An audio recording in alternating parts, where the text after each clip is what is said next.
Well, yeehaw and howdy, y'all. We're back again with another Blitz trading post. You got almost the whole full crew here this evening. Looks like we're missing George tonight. Full disclosure, George lost his voice screaming at roller coasters or something like that. I don't know. I don't think George likes roller coasters very much. Jason, you're with me tonight. What can you add on to that? You know George better than anybody. I thought it was for falling off a bull. I thought that's why he lost his voice. That video is, I'm holding on to that forever, and I just can't wait to use that in certain situations. I was actually thinking about using that when I was getting ready to do the drop for the Nonstop to Cairo that we're doing tonight. I was going to click over to that first and then go over to the video, but I couldn't seem to get it to load up in the pre-screen. So what's up, everybody? It's Toilets to Titles, Blitz Trading Post. I got my man on my left. I got Alex. Alex, how we doing today? Doing good. Softball got rained out, so I'm here with you guys. Excellent. We're very happy that we got some weather up there in your neck of the woods, and it's keeping you with the Blitz crew. And then we got our man down below me. I got Joe, man. Joe, what's happening? Joe's just being a new dad and doing all kinds of stuff over there. 4-year wedding anniversary. Cheers, everybody. Yep, cheers. Salute. Cheers to marriage or something like that. Yep, hooking them and keeping them. It seems to be a very uncommon thing these days. So it's pretty cool. Our generation I think is the guys not on good our at left, keeping they them. have like 40 years combined on us. So that's pretty damn awesome right there. And then Jason, why don't you say what's up real quick? I know I put you on the spot with the George comment, but how we doing this evening, my man? Oh man, I'm hanging out with my podcast buddies. I'm drinking out of a Tampa Bay Buccaneers cup. We're going to be talking about the AFC North. Life is good, man. Life is real good.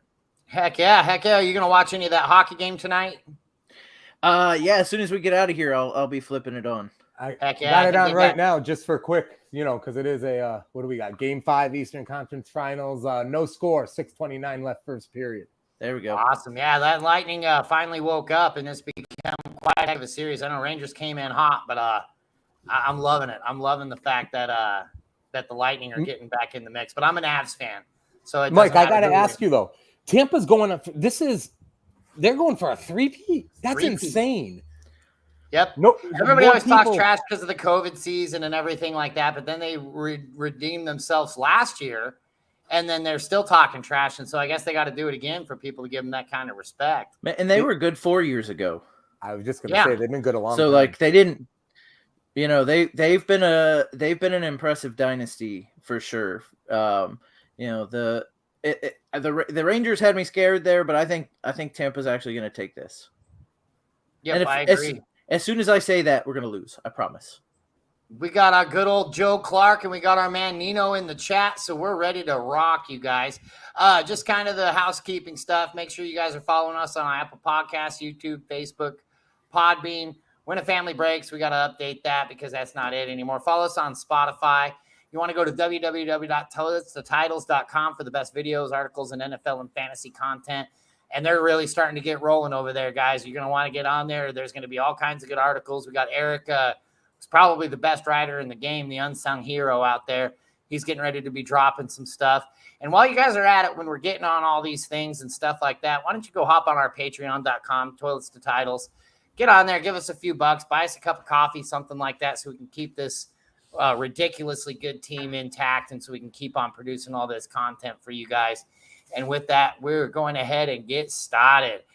This week, we're talking about the AFC North, which is a pretty exciting division when by comparison of some of the other divisions we've talked about. I know last week was a little bit more exciting. Oh, and before I forget, too, don't forget to stay tuned to the very end where we're going to be showing Nonstop to Cairo's brand new video, $1 Million Space, and it looks like it's fire. So I can't wait to check that out with everybody. But with that, we're going to go ahead and kick this off. Starting out, we got the Ravens. The Ravens have Lamar Jackson at quarterback. We got J.K. Dobbins, Gus Edwards, Mike Davis at the running back position. Wow, when we get into the receiver core on this team, it kind of gets empty fast. We got Bateman, Duvernay, and Prochet III leading it out. Then we got Tylan Wallace and Victor Benjamin backing him up. And then Andrews and Boyles at tight end, the legendary Andrews. Jason, you love this team so much. Why don't you go ahead and start off with the Ravens? All right. I actually like this team. Dobbins, it'll by the start of the season, it'll be a year since he's had his ACL injury. He hurt it last preseason. So it'll be a full year till he comes back. And here's the thing about Dobbins. Even if he's average, he'll be okay on this team. This team wants to run. They don't have any wide receivers, as Mike said. You've got Bateman and then a cast of nobody else, right? They want to run. And one thing I'll say about Dobbins, even if you think Dobbins isn't 100%, Freeman, and I had to write this down because I wasn't going to remember it, but Devontae Freeman last year scored 10 points a game, 7 out of 10 game stretch, and 20 in 2 of those games. So, even if you don't think Bateman's going to be 100%, he's going to be better than a geriatric Devontae Freeman. So that's what I can say about that. The other thing I can say is Bateman, I wasn't the biggest fan, but 146 vacated targets from Hollywood Brown taking off. I think Bateman's going to get a ton of those. His current ADP is 92, and I think that makes him a really good value. Guys, what else you got? I mean, Mark Andrew, I know you guys, I'll let you guys touch on Andrews. I would just say, so fantasy wise, I'm sold on the Baltimore Ravens starting running back. Historically, you have to be from a fantasy perspective, especially with what this passing game's looking like. And I was high on Dobbins going into last year. I mean, this team's so snake bit injury wise every year. It's incredible. But my only issue is if they're both healthy, now that's a fantasy problem. Because it was starting to track 2 years ago, where it felt like Dobbins was going to get in between the 20s, and then you had the Gus Edwards factors a little bit on third down and in the red zone. So I'd be a little shy fantasy-wise if both those guys really do go into week one, whether it's 100% or both going to, if they're going to platoon. I feel like I need to see how that shakes out. That being said, Dobbins was looking like a pretty legit running back, young running back. You had Akers going into last year. You had Dobbins, a couple others. They all seem to get hurt. Alex, I'll let you take this wide receiver group. I get the wide receivers. Well, I would like to touch on, I like Gus Edwards. He's going really late in best ball drafts right now. He's totally worth the double-digit round shot because what if Dobbins isn't good and he is, then he'll soak up all that workload. But for me, outside of Bateman, who I like, especially where he's going, I think he's at a great price. You don't have to pay. You're definitely not overpaying for him. I think he's right where he should be. If he starts creeping up anymore, he's probably going to get off my radar again. But as of right now, I like where he's at, and I think he's got like you said, 147 vacated targets. I know. That's why Andrews is probably my favorite take on this team because he's going to get so much passing volume, and he's the red zone target, big red zone target. So, but yeah, like I said, outside of Bateman, Duvernay, take a shot on him. I don't really know. Everything else is abysmal. So, Alex, and I had somebody ask me this the other day. That's why I'll throw the question out there. Would we feel good about Bateman in your flex week one? Yeah. Or is that too high? I'd probably be okay with him as my wide receiver 2. Two is what I was landing on right there. I think I'd be okay with Bateman as my number 2 as well. And honestly, Duvernay and Prochet the third, I feel like these guys could have a really, really breakout year. These guys have got a lot of talent. They just weren't able to see the field because Hollywood Brown was out there sucking up all the targets and throwing them right at the ground right as soon as they got to him. I watched this drop it like it's hot video the other day, and it was all of Marquise Brown's drops. And, man, Lamar Jackson can just put that thing in there on a thread. And so as long as these guys can get their hands on that ball, this team should actually excel through the air. And when they can't, man, they've got the running back core to take it on. Excel through the air? I really think so, man. I think Bateman. Ravens. What is their ceiling from a passing game perspective? And but let's talk about this real quick. What is the ceiling of that wide receiver group in Lamar Jackson's arm from a fantasy perspective? 35 passing touchdowns. Yeah, which would mean 35 receiving touchdowns. He's done that. And Andrews gets 10 of them. Fantasy bonanza on this that team still this leaves year. That still leaves 25 though between the running backs and the wide receivers. You don't need for what you're paying for them. You don't need much more than that because especially Bateman's the highest. Well, Dobbins is the highest one going, but if anybody else is receiving him, I think it's going to be Bateman. And for where he's going, I think he's going to get enough targets and receptions and yardage to kind of make up for where he's going to be. So. What we haven't talked about is Lamar Jackson and where you guys think Lamar Jackson should be. Here's what I gotta say. Two things. One thing I gotta say, we briefly touched on Mark Andrews, and the beautiful thing about Mark Andrews is how good he is. Like number one tight end in PPR scoring.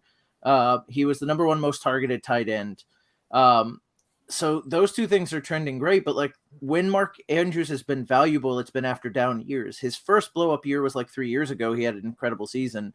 Then he had an off year, and then he got dropped down last year before he wasn't getting drafted as the number 3 tight end last year, right? It was like Kelsey, Waller, those guys and Kittle, right.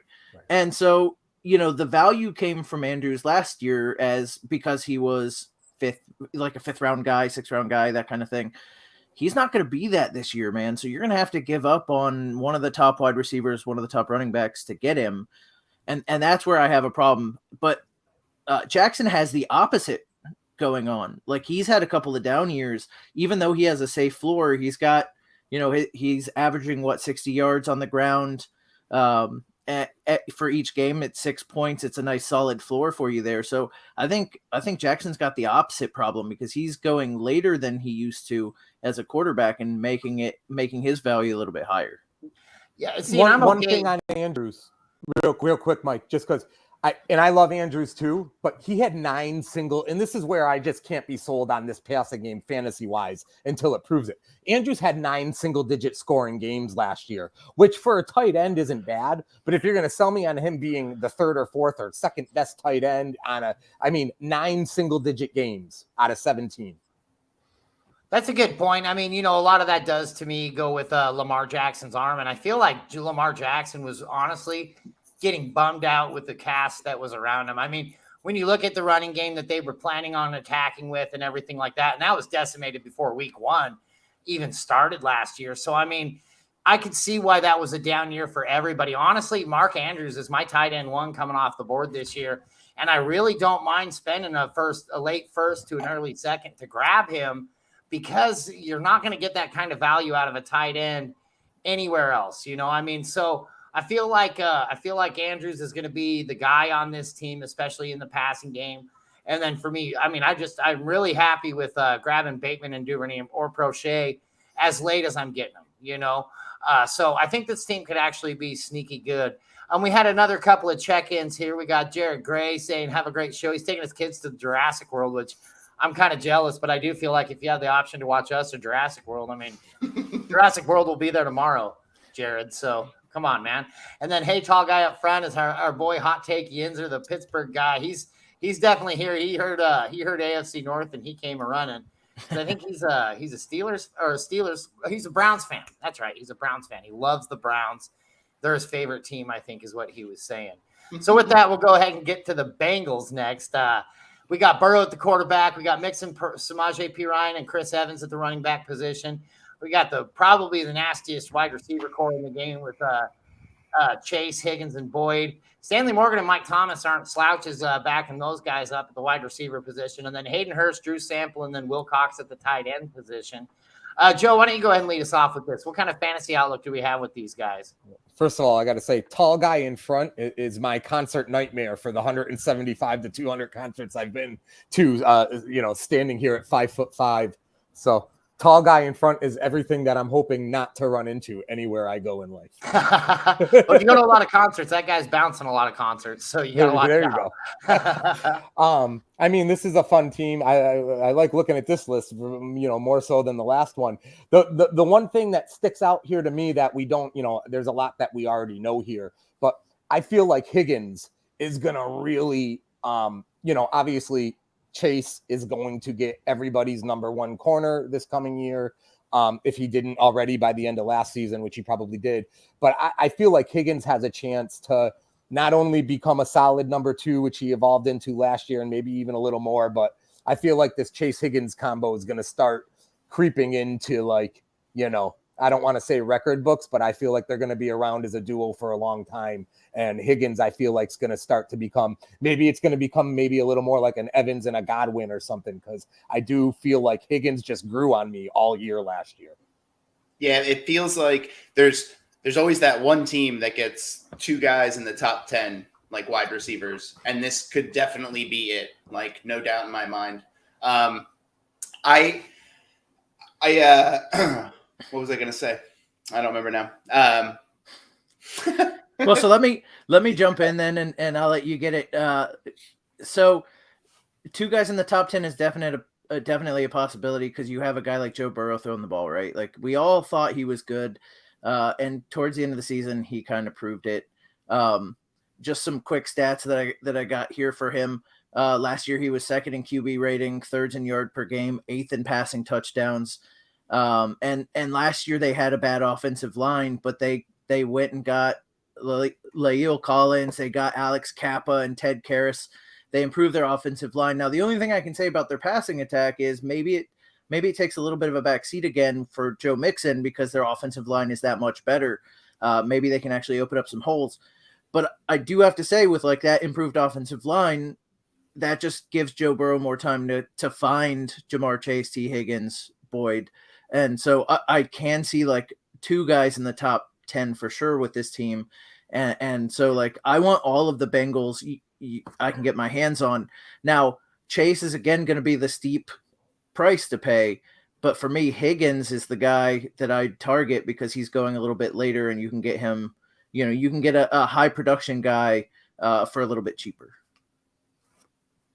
Yeah, I'm seeing him go a little bit later in the 2nd, early 3rd, which is exactly where I want to get T. Higgins, because you're right. The ceiling on that guy is just through the roof. So I really like Higgins. I like this whole team, and I think Nino brings up a good point. Will we see Thaddeus Moss, the son of the famous Randy Moss, this year? And I hope so. My dynasty leagues would love to see Thaddeus Moss become a relevant person. And I mean, honestly, when you're looking at Hurst, Sample, and Wilcox as your tight end, it's really not that hard of a slate to get ahead of. And I love Hayden Hurst. I just wish he was a little bit more productive. But, man, that guy off the field does a lot of really awesome stuff. So I love Hayden Hurst.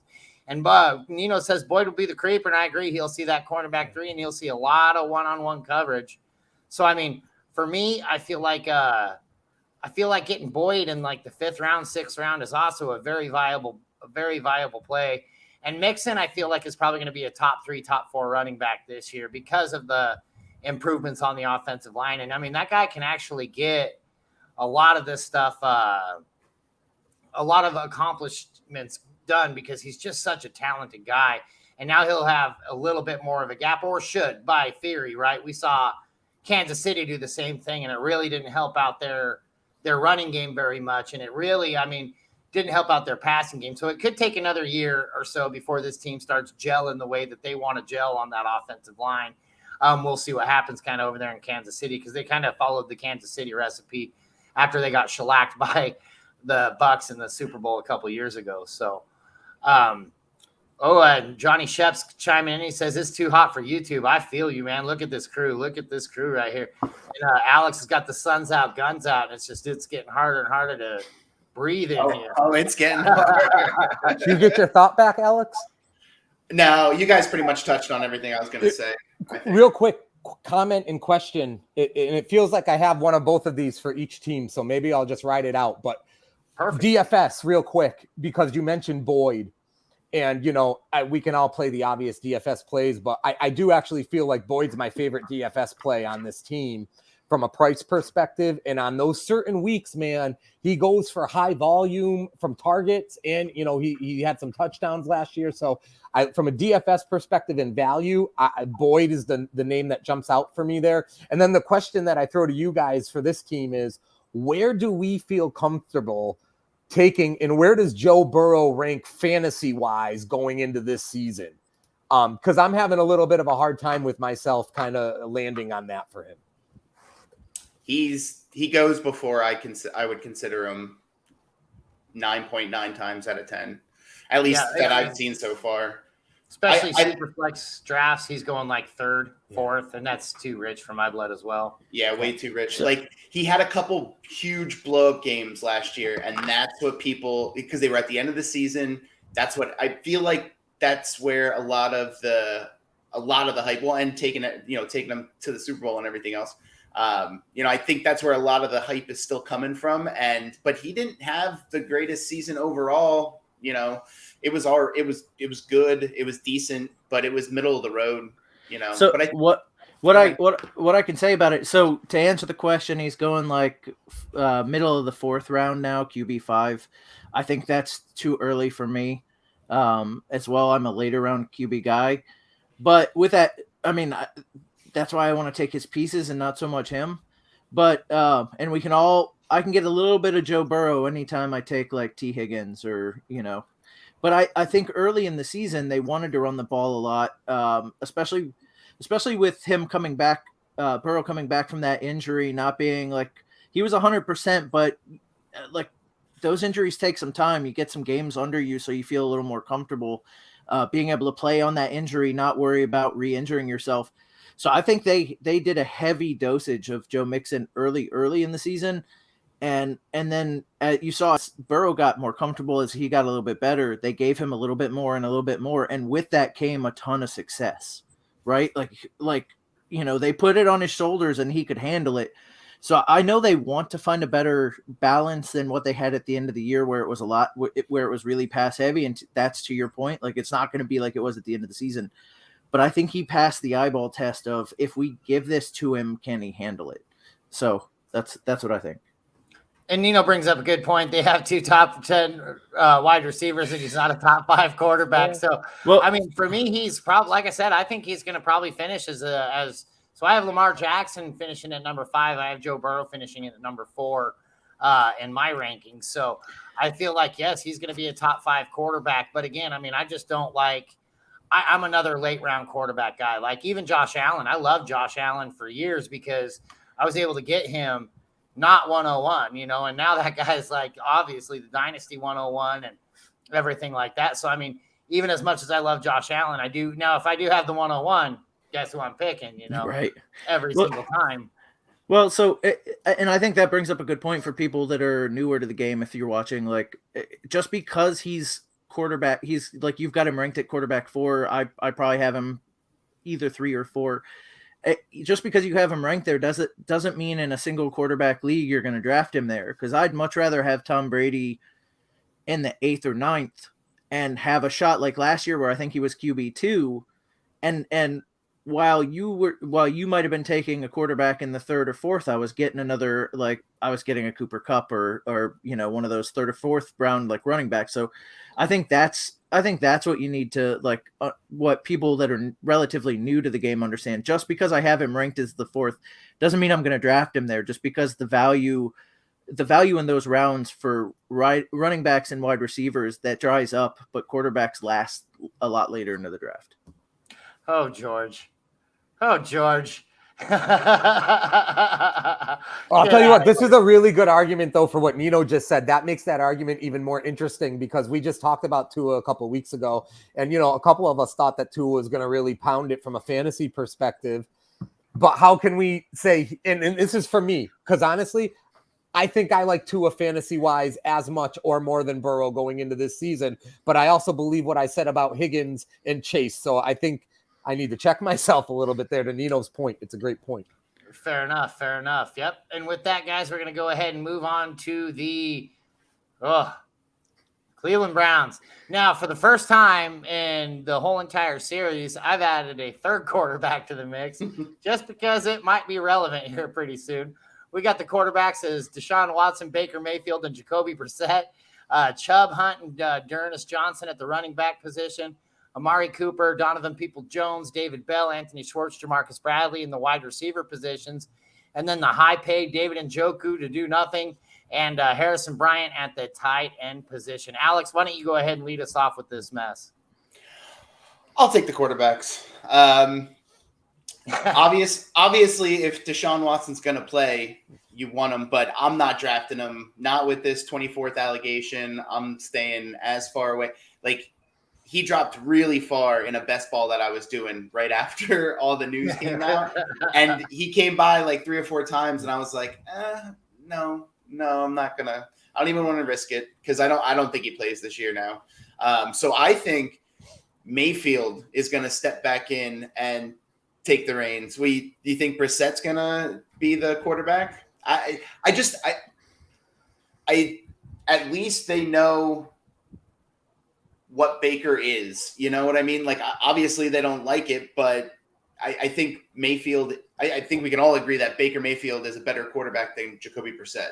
Yes. So, I agree with that all day long. I just don't think that he'll play. I think he'll tell him to eat it. That's exactly. See, I think he'll be the bigger man. I really do. I think he'll be like, you know what? Because he loves Cleveland. He loves the fans of Cleveland. He is so into that town, which is why they did him like super dirty, because he's the kind of guy for Cleveland. And I think he'll do it for the city and for the fans. I think that's the kind of guy he seems to me, at least. It sounds like a bathroom bet, man. Sure. I don't know what side I want to get on, because I think that's a damn good point you've got there. I feel like Baker could be like, you know what, for Cleveland, I'll do it. You know, but I'm with Alex on that. Especially if he knows he's going. Like, I'm with Alex. Well, on that. Do you risk hurting yourself? Do you risk hurting yourself on a bad team for Cleveland, or do you wait until you get another team the next year and you're not all mangled? Because they let him get hurt, and then they put him out there hurt and let him play hurt, and then they replaced him for it. So he was a Cleveland guy, and they went ahead and tried. Like, so do you? But he's the one. He wanted to go out and play. They wanted him to go out and play. Well, they didn't have anything behind. Like, of course they wanted him to go out and play, but there was quotes from him. He wanted to go out and play for the team and for the city and everything else. I'm 100% with you. And he said, I want to go do that. And the team was like, okay, go ahead and do that. And he went out and he kept getting hurt, and he kept hurting himself. And you know what the team did as a thank you? I'm going to go pay a massage therapist aficionado guaranteed money to not play it down this year and not trade you and let you look this big. Well, they're not trading him. They're not trading him because they know Deshaun Watson's not going to play, or he's going to be suspended for 8-10 games, whatever it is. That's the only reason he's still in-house. He's still in-house because nobody would trade for him because they knew the Browns were going to release him, and they weren't going to release him because they knew Pittsburgh would pick him up. They're not going to release him because they need a quarterback this year. So, but yeah, I'll take that bet. All right. If Deshaun, a good point. Yeah, but do you guys expect him to ball out? We just mentioned his wide receiver core and his like, it's the same team he had last year, except they spent a whole ton of money. Well, Amari Cooper's a pretty big difference. Odell Beckham. Yeah, I mean, Amari Cooper's there. Odell Beckham's gone, right?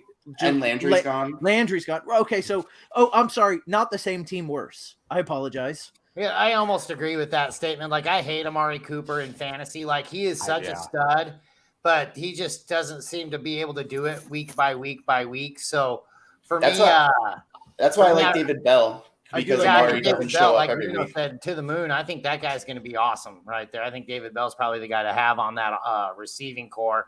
And then, what do you think Njoku will do anything this year?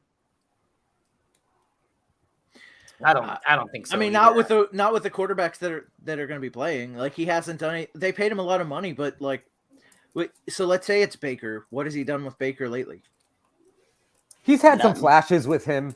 Njoku's had some good games. I mean, it was a head scratcher that they gave him the money that they gave him. You got to believe he's going to get some targets this year. Out of nowhere. He had less yards and touchdowns than OJ Howard, and got 10 times the money and stayed with the same team. Yeah. It is just baffling. Yeah, that was a really weird one for me. Yeah. People Jones is my favorite name on that list. Yeah, I don't mind taking a late round flyer on him either. Yeah, and DFS wise, like that's People Jones is going to be, and he had a couple of great games last year too. He's my most intriguing, and where the value for where you're going to get him or what you're going to spend on him DFS wise is. And we'll segue into the running backs here. Nino says Dernis will be the running back in Cleveland, running back 2 in Cleveland before week 5, and he says that's a lock. I think Chubb and Hunt's the nastiest 1-2 punch in the league as far as running backs go. I don't really see that going anywhere, but I mean, Dernis Johnson's no slouch. You throw him on any other team, and he's probably the running back 1 for that team almost right away. So they've got a kind of a 3-headed monster going there. I kind of worry about any of these guys, honestly, in my on my league long teams, but I definitely you'll be seeing me dabbling with them a lot in daily. But I think Hunt's my guy here. What about you guys? I like Chubb where he's going. He's got pushed down a little bit. A couple injuries last year, injuries the year before. He's getting his value's kind of getting depressed, but he's by far the best pure runner, and probably a contender for the rushing title every single year. So, as long as he can avoid those injuries, I think he's well worth his price. Like I got him in the 2nd round today in a best ball, and I was like, oh. I just wish they made him a little more relevant in the passing game from a PPR perspective. Like I remember last year, it was like Eckler and Chubb in a couple of situations draft-wise, and I don't even remember. I think Saquon was, and it's just like, man, I love Chubb, and he might be the best pure running back just from a running perspective in the NFL, but because of Hunt and now if Johnson's going to get more, I just that lack of PPR, I have a hard time letting that go. Yeah, and that's what I was going to say. It's if they could just, and nobody would expect it, if they would just throw it to him every once in a while, nobody would even know it was going to happen. So like, it'd be great if they could just they Hunt as a decoy and then throw it to Chubb or something. God, he'd probably get touchdown after touchdown because nobody expects it. But it's such a lack of receiving that it makes it hard in a PPR, and which is why he falls. And again, if you can get him second, if you can get a guy like that as your second running back, you draft a running back in the 1st, then you come back and grab Chubb, man, that now you got a 1-2 punch that's pretty killer though. So that's, it's a good call. I'm such a 12-year-old. Every time everybody says Chubb, I giggle like Beavis and Butthead. I'm like, oh, Chubb. That's what we get when we see the guns out from Alex. That's it. I just had to order new cable today from Cox. Cox Cable. How can I help you? Cox Cables. The best cables in the business, I hear. So that'll bring us to the next team, the Steelers. Like, did anybody else have anything on the Browns real quick before we move on? I mean, I think that quarterback situation has everything so confused right now that I'm ready to see some punishment get laid down to Deshaun Watson before I can start. And I'm really curious to see how Baker Mayfield handles that, because I can see it definitely going either way. Nino thinks that Hunt will be a Ram. What you got, buddy? So are we going to take – you got that as a board bet, Jason? We'll mark it down. I'll mark it down after the show. Okay. This whole episode's a board bet. There's a lot here tonight versus some of the other divisions. Yeah. I'm liking it. We'll have to review it later. Yeah. Let's board bet, Mike. Let's board bet those Baltimore wide receivers. Yeah, there you go. I'll definitely hop on that one because I really like that core. I think it's going to be the unsung heroes of the season right there. Now we're not talking wide receiver 1s coming out of there like crazy, but I think Bateman can easily finish as a wide receiver 1, and I feel like Duvernay could probably finish as a low end wide receiver 2. So that brings us to the next team, the Steelers. Now, currently, as far as the depth chart goes, we got Trubisky still leading the charge there at the quarterback position. We got Pickett coming back. I do anticipate that'll probably change before the season starts. You've got Najee Harris backed up by Snell Jr. and McFarland Jr. at the running back position. So literally backed up by nobody. It's the Najee Harris show over there. And then we got Johnson, Claypool, George Pickens, Anthony Miller, Miles Boykin at the wide receiver position, which is a pretty gnarly little receiving core right there. And then Pat Freiermuth and Zach Gentry at the tight end position. And I'll go ahead and lead this one off with the quarterbacks. I do feel like Kenny Pickett will probably take that job, although, everybody always mocks his hands and everything like that. And I knew it wasn't going to be long before we saw George chime in with his Trubisky quarterback 1. I don't think Trubisky has what it takes to beat Pickett. I feel like they're going to start young. And I feel like Tomlin's method and madness is always pretty easy to identify well ahead of the season. And I think that he's all about Kenny Pickett out there. And so with that, I'll go ahead and leave it over to you, Alex. What do you think about that running back core? What do you have to say about these quarterbacks? Do you think Trubisky or Pickett? Nope, I already got the bathroom board bet. Pickett week 1 starts. He'll get that job. He'll probably keep it. Probably. He's got a lot of weapons to keep him honest. So, but yeah, so Pickett week 1. Trubisky's not a terrible backup. So there'll be a chance that he could come in, but I think Pickett holds on to it. And like you said with Najee, it's the Najee show. I saw a report come out that he's going to be limited on certain downs or something like that. And that's a bunch of flabbergasted. I don't know. Yeah. I think Tomlin might have said that, forgetting that Benny Snell was this next guy up. Yeah, right. They have an MO for Tomlin has that MO to just run that one running back 99% of the time. So I have no problems. Najee Harris is top 4 running back. Okay. So Najee, right? 307 carries, 1,200 yards, 7 rushing touchdowns, 74 receptions, 94 targets. So like nasty, right? Nasty. I think it was Najee himself that came out and said the Steelers want to run him less, but I'm always like in the offseason like this, I want to see with the team's actions, not the team's words, right? So you can say you don't want to use him as much, but if you don't come out with like a replacement or a decent backup, they didn't draft another guy, they didn't bring any talent, and we know what's behind him. It's right there for you. It's Snell and McFarland, and what have they done, right? So they're not going to come back off him. There's only a couple of things with Najee that I worry about a little bit. That when you say like top 4, top 3, top 4 kind of guy, he definitely can do it. He was great last year. The things from last year that kind of give me a little pause is that like what people don't seem to realize is like a fifth of his receiving touchdowns all came in week 3. There was that one game where he was targeted like 7 or 19 times. He caught 14 passes. Like he had one giant game doing that. But after that, he didn't see more than 7 targets a game. So like, it's not like he was doing badly. It's still good for a running back, but it's not as big as like what the end of season stats will tell you.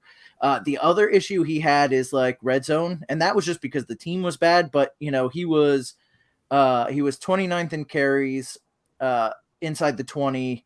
He had 17 carries in the 10, and that was tied for 20th, and only 10 carries inside the 5. Like his red zone opportunities were low last year. They didn't use him a lot. And like, I don't see that getting better with the quarterbacks they have now. They couldn't get into the red zone last year. But do you think that's why he's 29th and then 17th and then 10th? Well, their O-line was really bad, right? Yeah, is it better? Like, did they address it? I didn't see where they addressed it though. What, the quarterback? No, their O-line. Yeah, I feel like Steelers have always had an offensive line that you could drive trucks through. Man, they've always been. That's one thing. Like I feel like Tomlin can nail every single year is that offensive line. Last year was not great though. Big Ben. Well, when you have Ben Roethlisberger as your quarterback, it's really hard to do anything good, in my opinion. I mean, and I love Ben Roethlisberger. It's just I feel like he should have retired. I mean, same thing with Peyton Manning. I mean, Peyton Manning should have retired a couple of years before he did. I think Roethlisberger should have retired a couple of years before he did. It's I'm watching this Tragotsky talk in the chat, and that is something else, man. George is he's a Pro Bowl caliber quarterback. I'm like, no, not Trubisky. Oh man, Joe, what how do you feel about this receiving core, Joe? Yeah, that's where I was. Deontay Johnson the last couple of years was so consistent, but then he tailed off towards the end of last year. Claypool was hit or miss. You talk about the quarterbacks. I don't think Pickett's going to be overly fantasy relevant to start his career, even if he does start. So it makes me wonder how much of a decrease you're going to see with Johnson. And then it makes me wonder about Claypool, who felt like such a wild card week to week last year. So I wonder what the new QB is going to be with, we're going to do with Claypool. And then I look and I see Anthony Miller there, and that interests me. He was interesting with the Bears the last couple of years. He had a couple of flashes. He passed the eye test a couple of times. So, I mean, on this depth chart, he shows 4th. I don't know if he'll have a chance to crack like 3 and play in the slot. And then Fryer, honestly, when it all comes down to it, week 1, I probably feel best with Freiermuth in there. If you take the tight ends and the wideouts, put them together, and you give me a DFS lineup tonight, I'm going to prioritize Freiermuth with his price and his production from last year, probably before anybody else, and kind of wait and see with these guys. These guys weighing in on Miller. Miller trash, and George says he's hot trash. I honestly, I like Anthony Miller. I feel like he's going to be a fantasy viable guy because I feel like he's actually better than Claypool. I've never really liked Claypool. He's a good guy if you got the open fly route, right? Like if you got to get that guy but that's about the only thing I feel like he's any good at. Miles Boykin is another guy who I really like. I wish Baltimore would have held on to him for one more year, especially with their current situation. I feel like Miles Boykin would have fit right in, probably ahead of Prochet the third. But it'd have been close for me. But I do like, Deontay Johnson, I feel like has been getting a bad rap. I mean, yes, he's been consistent, but again, man, when you have Roethlisberger throwing you the ball, all bets are off. I mean, they held on to a hope that this guy was going to be able to lead them, and their defense was able to keep them in games for long enough in those 2 seasons that it actually looked like he was relevant. But boy, when you start like breaking down each opportunity that he was getting the ball, you just weren't seeing that old Ben Roethlisberger who could just throw it on a rope and hit those open targets. And so I feel like Deontay Johnson with the new quarterback is definitely worth a grab. He's coming in a little bit later. I think I've been seeing him going in the late 2nd, early 3rd, which is perfect for me. I feel like I'm honestly pretty happy having him as my wide receiver 1. Definitely a lot better if he's my wide receiver 2. I'm a lot happier if he's my wide receiver 2, just because of the quarterback question marks that come around it. And I mean, honestly, Freiermuth is a tight end. That's not a bad. I mean, he's looking better and better each year.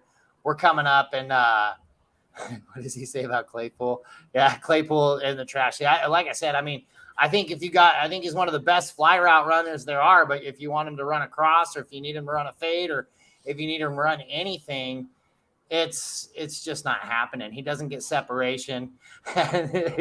George, and 86% stats are made up. So I love these guys. I love that they're interactive on our chat right here.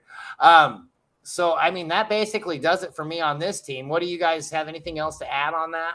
I just want to say that Johnson he can get open in a phone booth, and there's nothing better for rookie QB or Trubisky, who's hot trash too.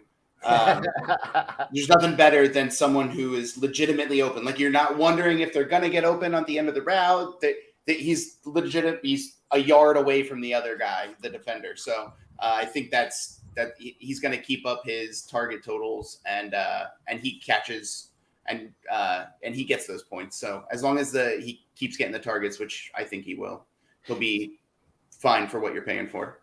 He absolutely should. I like Johnson. The thing to look at with Johnson too is this is the last year on his contract, so he wants to play to get that next contract. I don't think it's going to be from Pittsburgh, right? Like, no. They haven't even sat or talked about an extension, and this is what Pittsburgh does. They got Pickens, and I forget they drafted another wide receiver late, and there's been some talk about him, and now I can't remember his name to save my life, but this is what they do. They take wide receivers year after year. And then when a guy like Johnson wants to price himself out of the market, a good player, but will price himself out of the market, he'll be gone. Claypool will be gone, and it'll be Pickens and whoever else next year, right? So, but I do think Johnson wants to show out this year, and I think he's going to have a good year for it. You're talking about Calvin Austin. Calvin Austin. Yep. Well, we can't forget the third. I get a lot of flack when I forget like an apostrophe, or if I forget a junior, if I forget a third. So I've been putting those on there every time so people don't complain. But yeah, to me, it's ridiculous. Come on. I wouldn't have known there was 2 other Calvin Austins. Listen, Calvin Austin is his grandpa.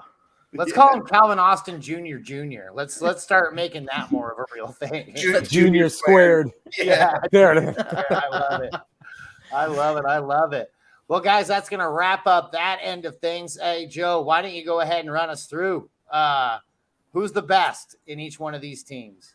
So, quarterback, we got Lamar Jackson. I think for me, fantasy wise, is my quarterback. I know some of you guys are probably going to go Burrow, but I'm going Lamar Jackson fantasy wise because of what you're going to get from his legs week in and week out. I am going to say Joe Burrow. He's got some wheels. He's healthy. He's got all the weapons. Like, they're going to score a lot of points. I'm going to say Joe Burrow. I'm going to go with Lamar, but I'm going to go for his arm. No, I'm just kidding. I'm actually going Lamar, and I'm going with his arm. I think losing Hollywood Brown is going to be a really, really good thing.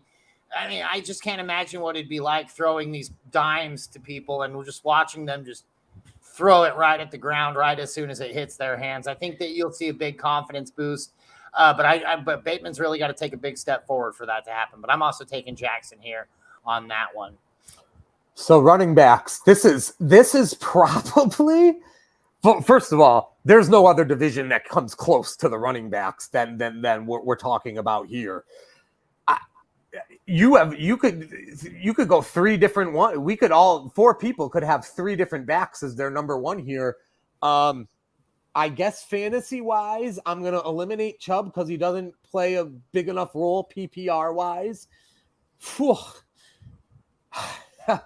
I'm going to go Najee Harris because I feel like with a rookie quarterback, they're going to be so dependent on him that a bad week's going to be 75 yards rushing, 60 yards receiving without a touchdown. And that's going to get him over 100 total yards almost every single week.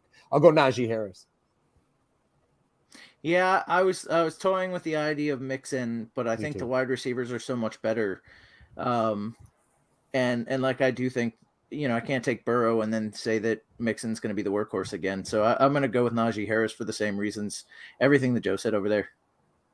Yep, Najee for me. And I mean, honestly, I feel like you could actually have four different answers right here because J.K. Dobbins, I mean, I think he could actually come out. And I mean, I feel like he's got a little bit of injury recency bias and things like that. But boy, when he was coming in, he was looking really good. But yeah, I mean, when you look at production and stuff like that, he's definitely the odd man out because Mixon, Chubb, I mean, yeah, for sure. This is by far, to me, also the best running backs in any division. Wide receivers. This is, so we're looking at Deontay Johnson, Amari Cooper, and Rashad Bateman. So we're looking at Amari Cooper, Deontay Johnson, and Jamar Chase. T. Higgins. So Alex must have been on mute a few seconds ago. I didn't hear that you said. And T. Higgins, you're right. You're absolutely right there. I'll throw that in there. I think you have to go Jamar Chase fantasy-wise. And I like Higgins, but that was about value versus Chase's value. I wasn't trying to say that he's literally going to outstat Chase. I think you got to go Jamar Chase here. He made such an impact as a rookie. In better offensive line, another year for Burrow. I'm going Chase. Yeah, I'm 100% Chase as well. Yep, Chase with Deontay just behind him. Then that's me too. I mean, it's really close for me. It's splitting hairs. I feel like I'm happy with either one of those guys as my wide receiver one. I do feel like Deontay Johnson will be a lot easier to get as your wide receiver one. So I think it's funny because like they're so opposite. Like you're looking for big plays out of Chase, and he'll have games where he has a lot of catches, but like he's not going to be the PPR monster, right? Like they're going to get their points so differently. Like Deontay's going to catch a lot of balls, probably not a lot of big ones, and then Bateman says Bateman beats everyone but Chase. Get out of here. You gotta love the Chase smell in there. Thank you, Mrs. Bateman. Mama Bateman in the chat. All right. Mama Bateman's entered the chat. That is can right can you give Nino back his account, please? That is too funny. No, I can see it, man. Bateman is good. It just like I said, he's got to take a big step forward before I'm putting him up above Deontay Johnson or anybody like that. Or even T. Higgins. So I think tight end is probably, although we all went Najee Harris in Chase, which is interesting to me because there were a lot of good options, but this one's a pretty obvious one. Obviously, Mark Andrews at tight end for this division. Yeah, this should be a slam dunk. I mean, what else is there? It's not even close. There's not a close second, is there? No. Freiermuth's interesting, but he's not even like he's second for sure. But he's the only other option, honestly. But there's nobody close to the number 1 tight end in the league, right? There it is. I like Njoku, but only because he might be quarterback this year. That's why I'm taking Taysom Hill. Yeah, no doubt about it. What does Njoku think about back massages? Right. Oh, He's a therapist. I think it's the front massages you got to worry about. Oh, It still just astonishes me, man. I know, like, it's one thing to get out there and get whatever and do whatever, and it's usually fairly easy to do so. But I can imagine as an NFL quarterback, it's way easier, and to go out and actually have to. I just can't wrap my head around it. So we'll just go ahead and end it on that note. Make sure you guys always follow us, toiletstotitles.com. Join that Patreon, and then go ahead and sit back, guys, and we're going to go ahead and throw at you the new Nonstop to Cairo video, $1 Million Space. So enjoy, and thank you, and we will see you guys again next week. Yeah, of course, this is flowing greatly.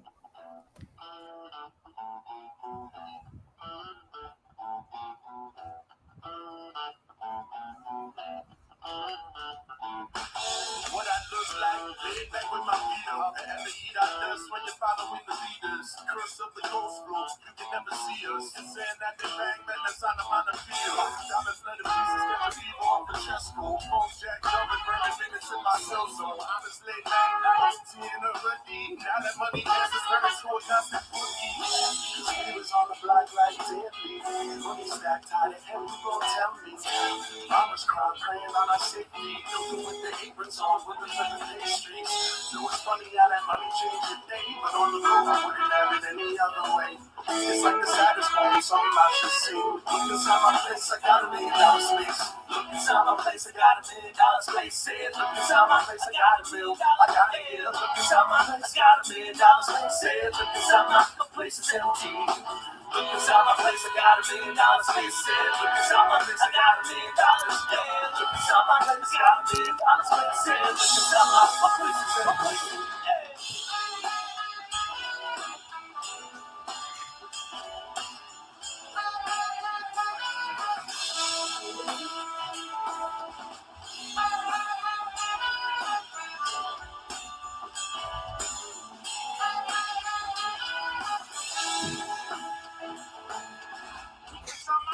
It's looking kinda great. Money, got it filling up my bank. Yeah, my mama's straight, she ain't gotta work a day. She's what contemplate from all the sacrifice and labor. That money coming in, twice as fast going out. Motion rush the way like the Dow Jones. It's wild though, having a jump on, push that elbow. But as his life's ever changing, we make it home, but now we can't even see. Reminisce back to when I was a baby. All the little song that my mother used to sing.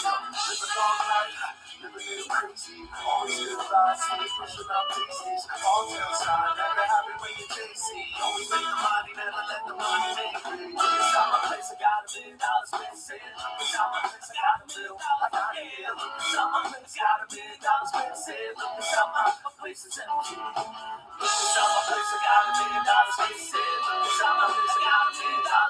Look inside my place, I got $1 million. Look inside my place, I got $1 million space. Look inside my place, it's empty.